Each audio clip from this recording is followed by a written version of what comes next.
Hello guys, welcome in this video. इस video में हम टेबल क्रिएट करेंगे। आप ये देख सकते हो हमारे पास एक डेटा है। ये एक डमी डेटा है जिसमें ये आईडी है, मतलब कॉलम 1 है, ये कॉलम 2 है,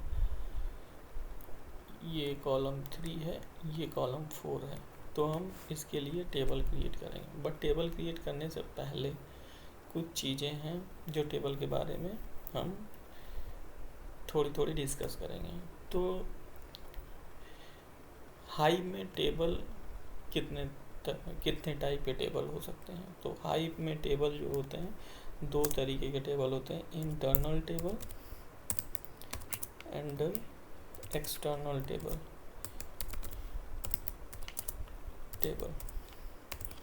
ये हाइव में दो टाइप के टेबल होते हैं, internal table and external table.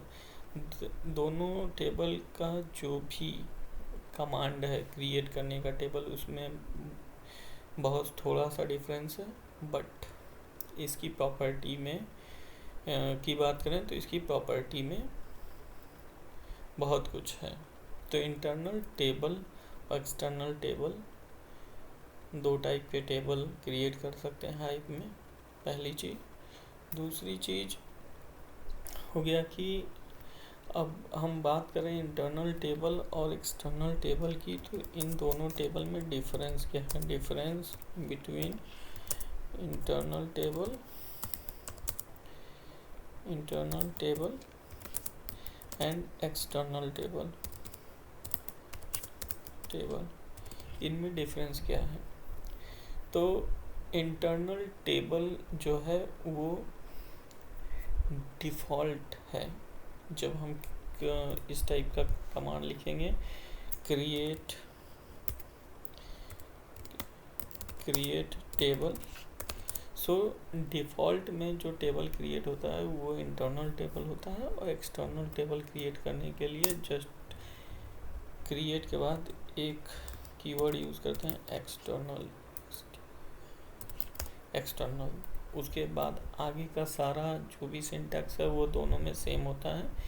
ये दोनों में एक पहला तो डिफरेंस ये हो गया कि इंटरनल टेबल में जो सिंटैक्स है और एक्सटर्नल टेबल में जो सिंटैक्स है, उसके सिंटैक्स में एक एक्स्ट्रा कीवर्ड ऐड हो जाता है एक्सटर्नल टेबल क्रिएट करते समय बिफोर द टेबल एक्सटर्नल।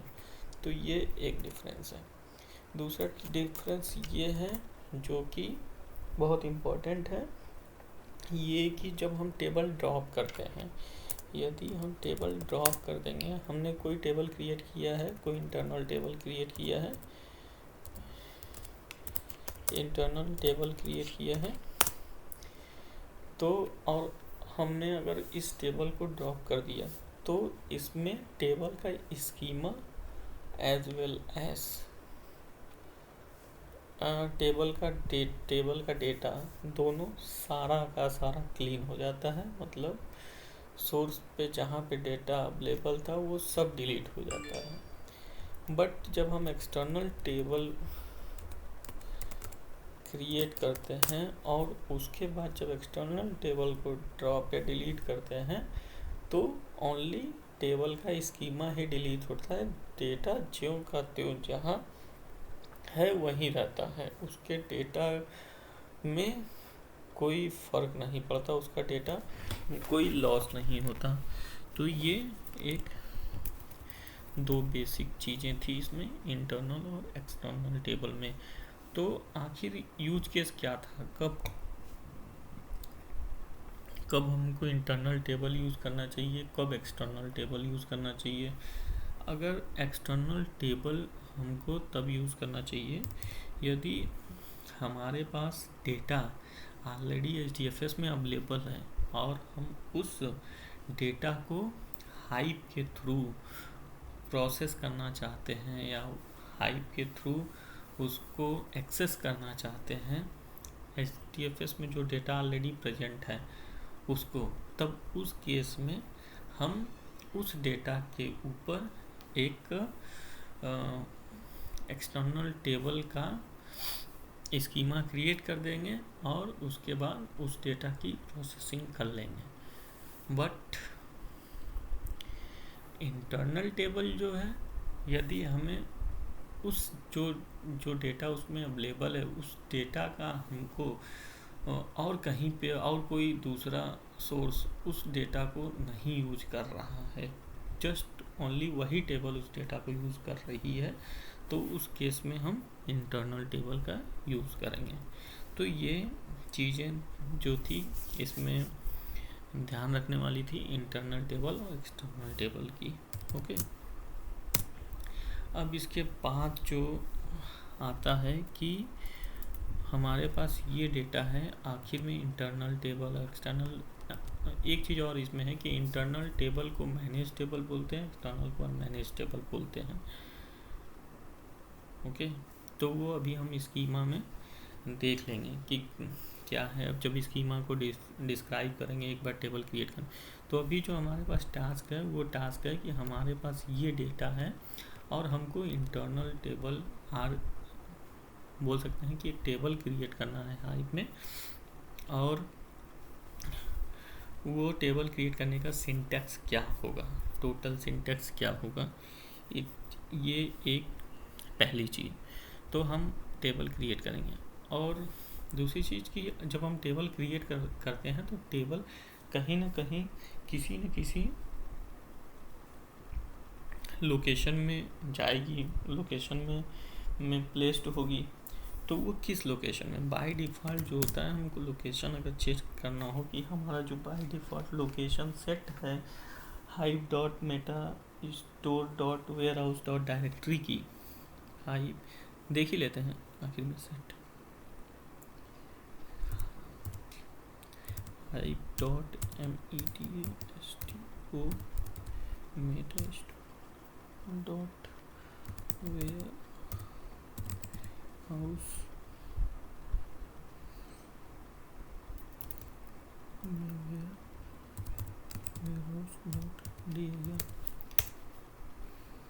इसका लोकेशन का। अब ये देखते हैं कि इसका जो डिफ़ॉल्ट लोकेशन है वो ये है। तो जो अब टेबल जब कहीं भी क्रिएट करते हैं वो एक डेटाबेस के अंदर क्रिएट करते हैं। तो हमारे पास जो डेटाबेस है सो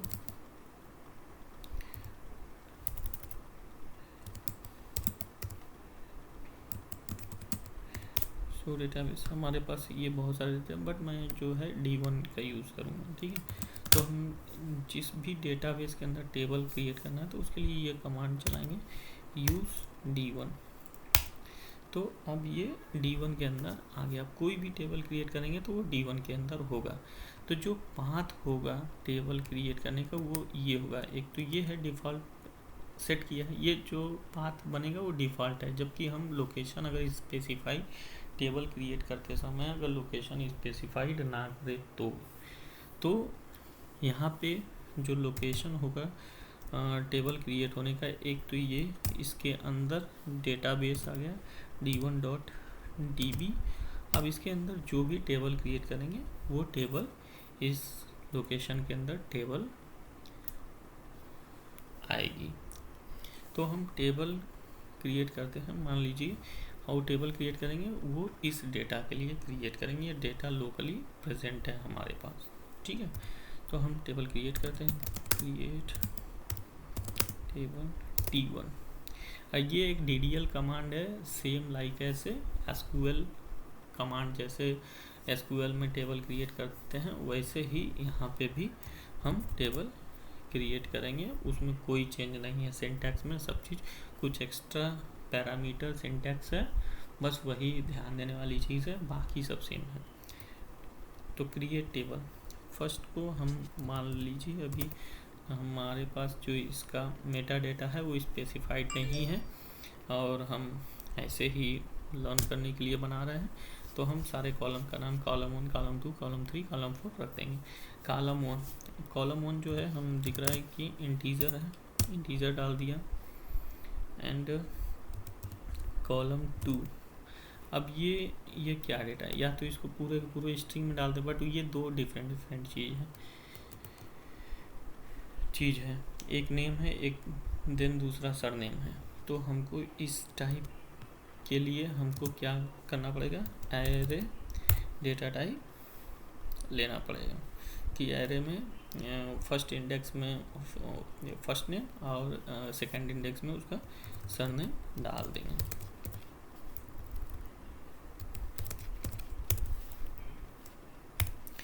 देन कॉलम 3 में हो जाएगा स्ट्रिंग, ओके, एंड कॉलम 4 में ऑल्सो 4 में स्ट्रिंग ही ले लेते हैं, वैल्यू कुछ भी है, इंटीजर में भी हो सकता है, स्ट्रिंग ले लेते हैं। तो ये हमारे पास वो कॉलम 1, कॉलम 2, कॉलम 3, कॉलम 4 बन गया। अब यहाँ तक भी अगर हम इंटर मार दें तो हमारा टेबल क्रिएट हो जाएगा, बट वो जब टेबल क्रिएट होगा तो इसके आगे की जो प्रॉपर्टी मैं बताऊंगा वो डिफ़ॉल्ट प्रॉपर्टी सेट हो जाएगी अगर आप यहीं पे कमांड क्लिक कर देते हो, कोई एरर नहीं है। बट इसके आगे रो फॉर्मेट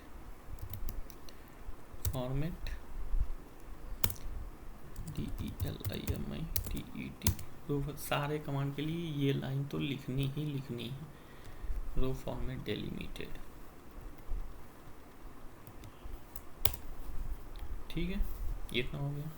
उसके बाद जो फील्ड है डेलिमिटेड है, डेलिमिटेड क्या है, कामा, और कामा जब डेलिमिटेड है तो सारे जो फील्ड है वो किससे टर्मिनेटेड है, तो उसके लिए लिखना पड़ेगा FIELDS fields terminated by, field terminated by ये, ठीक है। अब सारे फील्ड टर्मिनेट है कामा से।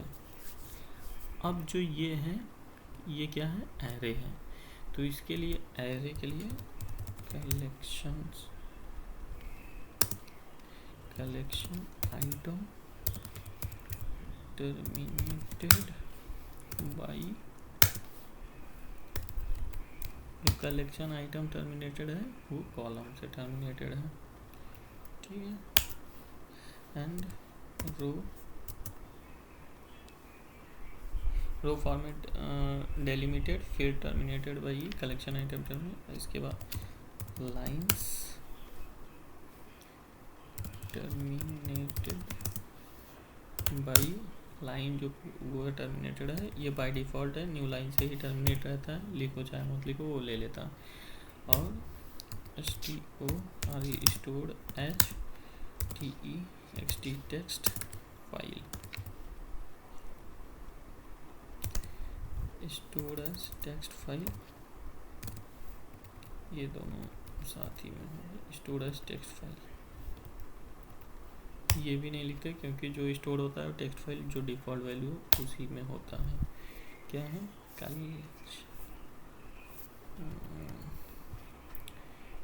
है, कुछ ही करना गया,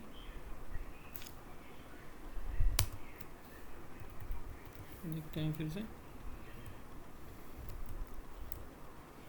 रो फॉर्मेट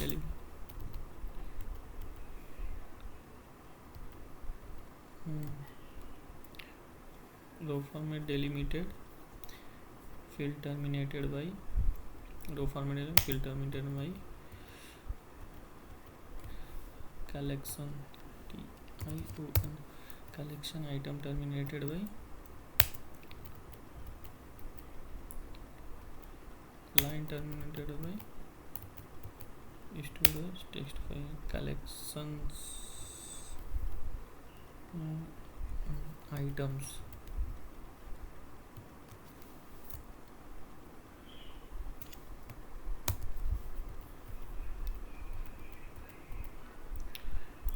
ये टेबल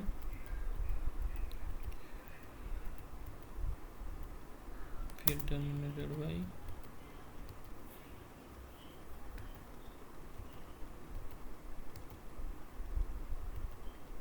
कलेक्शन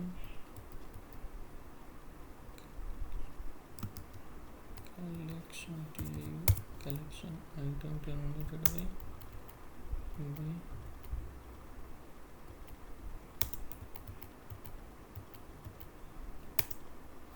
स्टोरेज, ठीक। तो कलेक्शन आइटम्स टर्मिनेटेड बाई ये हो गया। तो हमारा जो टेबल था ये रो फॉर्मेट डेलिमिटेड सभी में कॉमन होगा। फिल टर्मिनेटेड बाई, यहाँ पे अगर आपको कामा दिख रहा है तो यहाँ पे आप फिल टर्मिनेटेड कामा, यदि आप सेमी कॉलन कुछ भी जिससे भी टर्मिनेटेड हो वो वाला यहाँ पे आप कैरेक्टर यूज़ कर सकते हैं। उसके बाद कलेक्शन आइटम टर्मिनेटेड बाई, जो ये इसको मैंने एरे लिया है तो कलेक्शन इसको भी टर्मिनेट कर रहा हूँ, वो टर्मिनेशन किससे है, कॉलन से है। कलेक्शन आइटम्स टर्मिनेटेड बाई, इसको ध्यान रखना है, आइटम्स में हमेशा कन्फ्यूजन होता है तो आइटम्स यूज़ करेंगे। देन लाइन्स, आइटम्स इसलिए यूज़ करेंगे क्योंकि जब भी कलेक्शन होगा तो एक की बात करेंगे नहीं, हमेशा बात करेंगे मल्टीपल आइटम की बात करेंगे, तो इसलिए आइटम्स होगा। Lines terminated by new line and stored as a text file, तो ये क्रिएट, जो हमने ये टेबल क्रिएट किया है वो टेबल हमने क्रिएट किया है, इंटरनल टेबल क्रिएट किया है। अब इसी टेबल के आगे अगर हम लिख देते कि एक्सटर्नल, तो वो क्रिएट हो जाता है एक्सटर्नल टेबल। अब जब मैंने इंटरनल टेबल क्रिएट किया है और मैंने बताया था लोकेशन जो था हमारा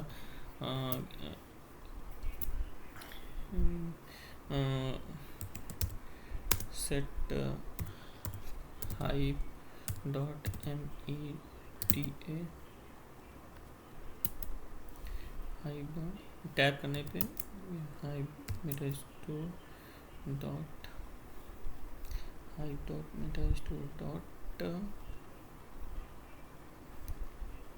ware house this dot directory.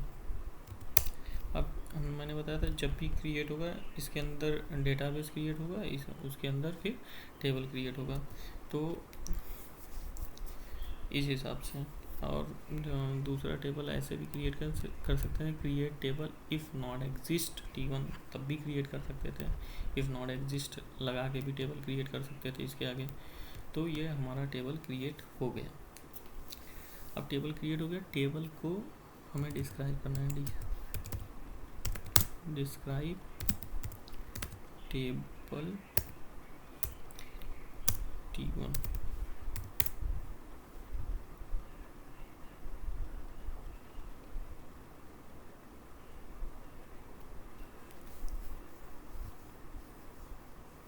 Table not found, describe T1,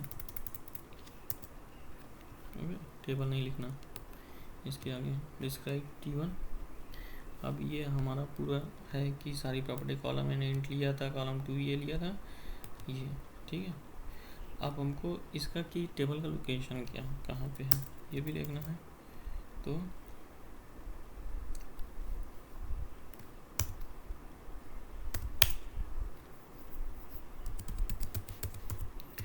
describe EXTENDED extended T1, ठीक है। अब ये हमको सारी चीज़ें बता देगी कि ये टेबल इंटरनल टेबल है, एक्सटर्नल टेबल है, सारी प्रॉपर्टी हम देख सकते हैं। Manage table means the internal table and manage table means the external table. तो ये टेबल का टाइप जो है वो पता चल गया हमको कि ये टेबल का टाइप क्या है। हमारा लोकेशन जो था वो लोकेशन हमने बताया था, जैसे कि वेयर हाउस D1.DB और T1 इस लोकेशन पे है। तो कभी कभी इंटरव्यू में क्वेश्चन भी पूछता है कि पर्टिकुलर टेबल है, how to find the location of the table. So using the describe extended T1 command you can find the table table location, okay. तो ये है, और बहुत सारी चीज़ें टेबल की प्रॉपर्टी के साथ क्या क्रिएटर वेक्टर सारी चीज़ें यहाँ पे किस टाइप का ये जो हमने लिया था डिफ़ॉल्ट लिया था वो टेक्स्ट फाइल लिया था यहाँ पे। तो ये क्या कौन सा कंप्रेशन यूज़ कर रहा है, lazy sim compressed equal to file, text file compressed नहीं होती है, ये नॉन कंप्रेस्ड फाइल होती है, ठीक है। तो ये बहुत सारी प्रॉपर्टीज़ की हैं।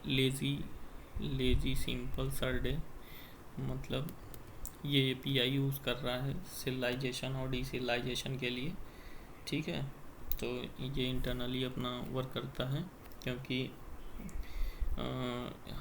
जब भी है कि हमारा क्या है कि जो डेटा है वो HDFS में पड़ा है और हमको ये चीज़ हाइप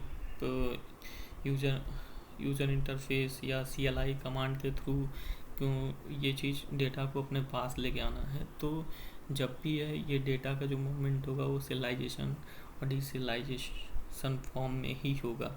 ठीक है, तो ये सारी चीज़ें हैं यहाँ पे।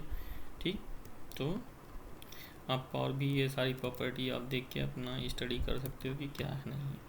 तो हमारा टेबल क्रिएट हो गया। अब ये डेटाबेस है, इस डेटाबेस को हमको लोड करना है इस टेबल में। तो लोड डेटा, अब ये डेटाबेस जो ये डेटा जो है वो हमारा लोकली पड़ा है, तो हम यूज़ करेंगे लोकल इन पाथ, और ये पाथ दे देंगे हम किस लोकेशन पे है,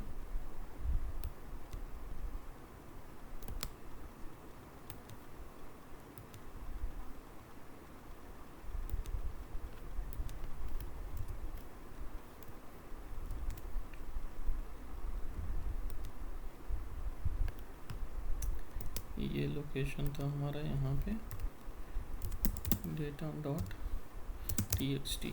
इस लोकेशन पे मेरा ये था डेटा लोकल इन पाथ। और उसके बाद किस टेबल में, इनटू टेबल 1, इस टेबल में हमको ये डेटा चाहिए, लोड करना था। यदि ये डेटा हमारा HDFS में पड़ा होता तो ये लोकल हटा देते, बट ये हमारे लोकल सिस्टम पे या सिस्टम पे पड़ा है, एक डायरेक्टरी में पड़ा है, तो इसलिए हमें लोकल यूज़ करना पड़ेगा। हम ये कमांड रन कर देते हैं, लोडिंग डेटा। अब डेटा लोड हो चुका है, सेलेक्ट स्टार फ्रॉम T1, हमने T1 किया, डेटा हमें डिस्प्ले भी होने लगा ये।